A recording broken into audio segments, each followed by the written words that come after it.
Well, thank you for our contestants, Ian and Chris. This is Ian's You're welcome. Second match in about a year and a half. About a year and a half from a torn shoulder rotator cuff. Really happy to be back.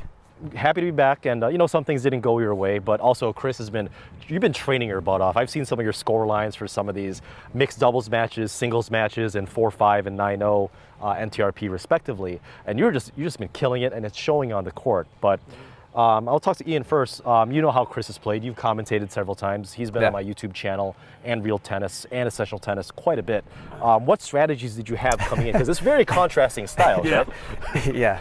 Well, I mean, I said to the camera out of the gate, the last thing I wanted was some kind of grind fest, because that's just not my comfort. You know, that's just not my style of play.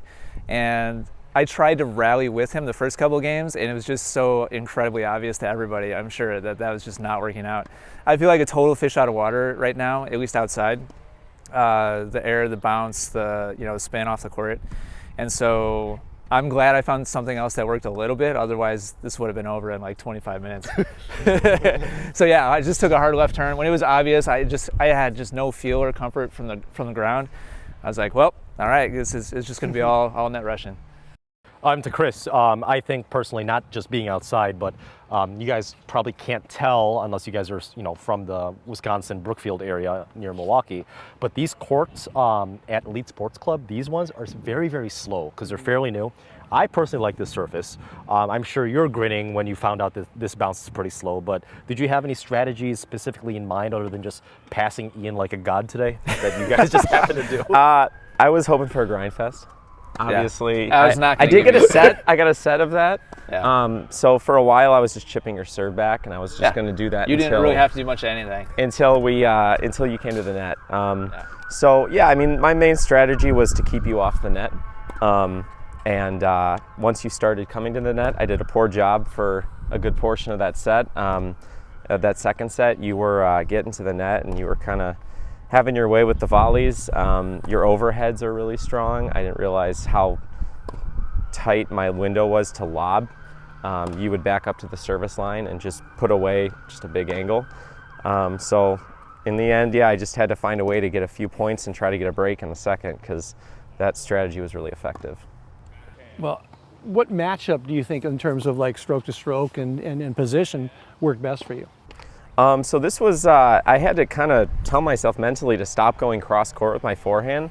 That's the way I always like to go. He's a lefty. Yeah, I'm like, why am I hitting to his forehand? So I started trying to go down the line a little more against you, especially when you got to the net. I didn't want to give you that forehand volley.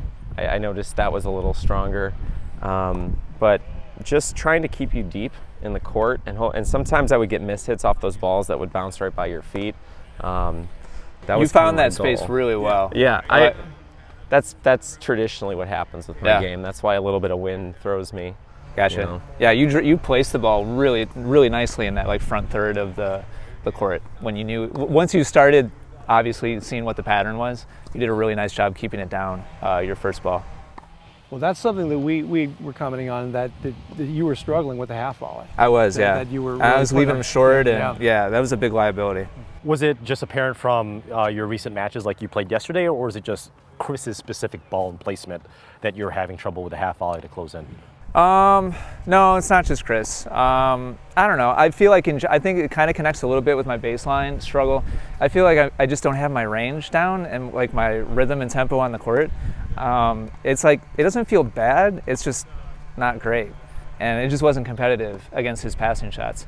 So I feel like I'm in the ballpark, but I just don't quite have the mojo going. It's such like a delicate shot that if you're off with the angle by a little bit, it just ends up sitting up, and I just haven't found it yet. Must be whoever strung your rackets. Obviously. Loser. You need to drop that hero or zero and get with this hero. I just blew that line. Shout out Vanilla Ice. Specifically, one of the bigger points that me and Scott were not necessarily debating on, just discussing.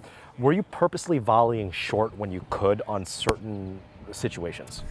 I wish I could say yes. No, I would say I surprised myself a bunch with ball. I would say those volleys I was trying to hit firm and ended up just kind of closing the face more than I really wanted to. It worked for you It did. I would argue most situations. It was mostly unintentional. Okay. If I'm being really honest. Yeah, in general, I was trying to pin him back. And so I would say that was the biggest weakness in my net game today in general, was just allowing him too much range inside the baseline to get too close to me to be able to hit it past me. So anything that was like too short was, I wish I could say it was on purpose, but it probably wasn't. I thought the short to my backhand was effective though. Yeah. A lot of those balls. Sure. Because like when I do get a ball that's deeper, I can dip that below the net a little more, which is fine if you could be right up on the net and hit a little dink volley from below the net. Any ball where you started from behind the baseline and then I was like net height, that was short on purpose. But if I was hitting like up here and you were like already around the baseline, I wasn't trying. You were trying to go through the court. Yeah, I was more trying to put that through the court. Okay. Yeah. To what you were saying though, is that, yeah, I think that if you hit low to your backhand, you have to move forward.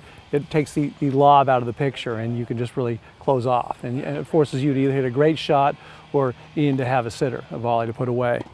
I think that was a common theme, is I'd get a lot of backhands that I'd kind of try to lob you and it would either go short, I'd miss it wide, and for a while there I wasn't making you hit anything with it. I was kind of just going for that shot. The beginning of the second set. Yeah, and then at the end I decided, okay, well I'm at least gonna like chip to your forehand, at least make you hit a volley. That was the smartest. And I mean, we're outdoors, like it's weird hitting volleys. A lot of those you may not have missed indoors, but that was probably why I got those breaks at the end. There was that one where I kind of sliced it short and you tried to drop and it hit the net. A couple like that just kind of, made the difference. It was really, really smart. That was my kind of final comment to the camera. As much as I want to blame myself and kind of feel like I let it go, you got just like 5 or 10% more clean at the second half of the second set and just made me hit like another 6 or 7 volleys. And that was, you're so good at scrambling, too, and like, which I love. I love playing that type of tennis. But I just wasn't clean enough today, and you made the right adjustment. Yeah, one of the things that I think that caught my eye was how disciplined you were. Because I mean, when I've played you in the past, and it was mixed doubles, obviously, and which is, there's less at stake, that you tend to, like, your shot selection can get a little sketchy, in patches. And today, I think that you went for one tweener and you hit it well, but it was the wrong selection. And then from then on, it was like you were just hyper focused, the blinders on, and we're like, yeah, you played real clean. Let's get this done. There was no silliness to your game, and no disrespect when I say that, but it was like I was sitting there going like, damn. Yeah, the second half of the second set especially. Yeah. You were just real clean and workmanlike, professional. Yeah. Thank you. I'm sorry if you're offended by that. No, I did make a comment about that shot.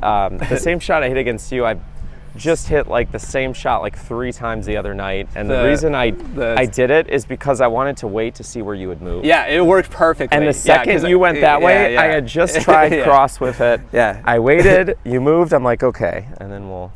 So there was a reason for it. It wasn't just, It allows you to hold it a little bit longer. Yeah. I'm just saying I've implemented a lot of this into my game, and as much as it looks, like I'm trolling, I'm actually all not. Calculated. Like, it's all calculated. And I'll reel my sentiment back in a little bit, in that I think there's a time and a place for it. I think that you definitely should have that in your arsenal, but there's a difference between having a good time and hot dogging. Yes. I didn't feel like he was hot dogging me. Right. Even though that was at like 5-1 in the first set, I think. Yeah.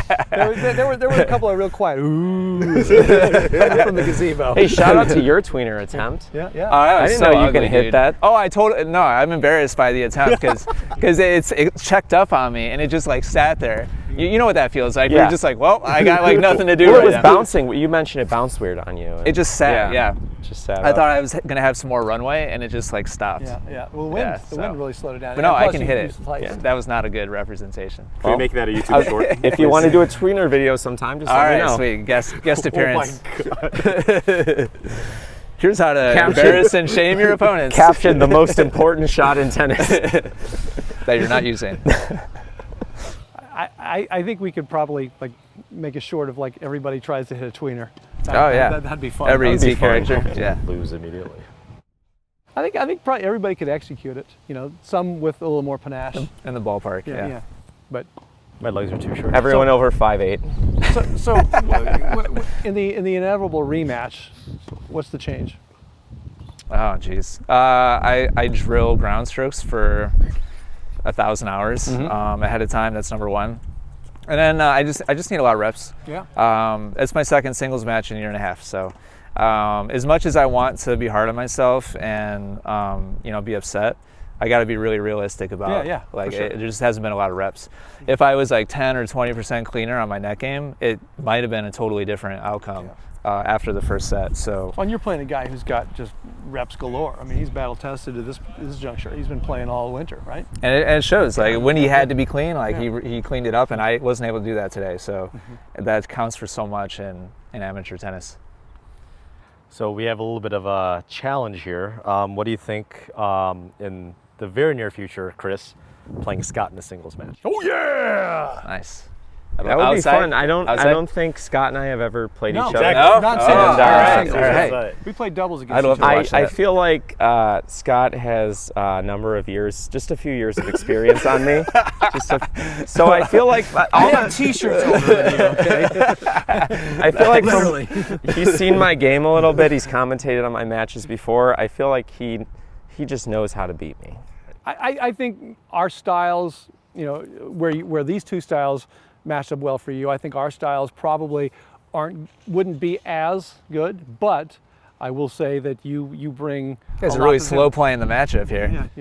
I think I want it. Chris is I- like- Are you backing out? No, I'm not backing Okay, out. we're just I'm ready to go. Chris is like, I'm I'm the not underdog, backing and out. Scott's like, I agree. I want to play this match. I think that I'm just saying that my style of play poses more difficulty for you, because of the way I play. You're an actual all-court player. That I will come to the net on you whenever I can. But you also Yeah. are But I totally will- comfortable with the baseline. Right, Yeah. right. You'll mix it. Like I won't know. Like with you, I knew you were going to serve and volley. Yeah. I just didn't know what to do about it for like 3 or 4 And that's games. what I love. I love putting people in that Yeah. position. Yeah. Of just like asking the question 1,000 times and being like, now what are you going to do? Now what are you going to do? We commented. We said, like, is he going to just roll this out from the baseline, or when's he going to start? I didn't stay back on one serve after No. after the end of the Like first right set. before you're about to serve, I'm just like, all right, see you at the net in 3 or 4 seconds. Yeah. So if you guys want to see that Scott versus Chris matchup, leave a comment down in the section below. Yeah. We're going to try and make that happen shortly after this is published. The Thrilla and Vanilla. Thrill of vanillas. So are there any other final thoughts for you guys before we sign out? Nobody here's offended by that, really. I like vanilla ice cream.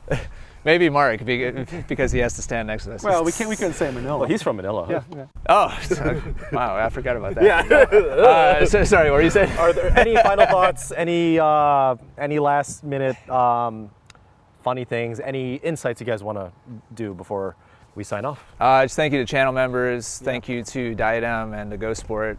Use promo code RealTennis. Really appreciate you guys a lot. And congrats to Chris. He played really smart, super clean when he had to. So he deserved the win. And yeah, that matchup would be great. Sounds good. And thank you to final Ian. thoughts? Thank you to Ian for having me on the channel. Yeah, of thank course, you very man. much. Yeah, it's great to have Appreciate you. it. So if we do play, only one of us gets to wear these shoes. So we're going to have to spin a racket for it. I'll bring it. Ooh, wow. Oh, the person wears Crocs. I think Sport mode though. Sport mode, so it's fine. There you go. I think loser has to get rid of theirs. Oh. What size do you wear? 10.5. I wear 9.5, so I you can just give you 10.5? mine. Mark wears 9.5. All right, thanks everybody. Sorry, A6. Thanks for watching, everybody. We'll catch you next time. See you guys.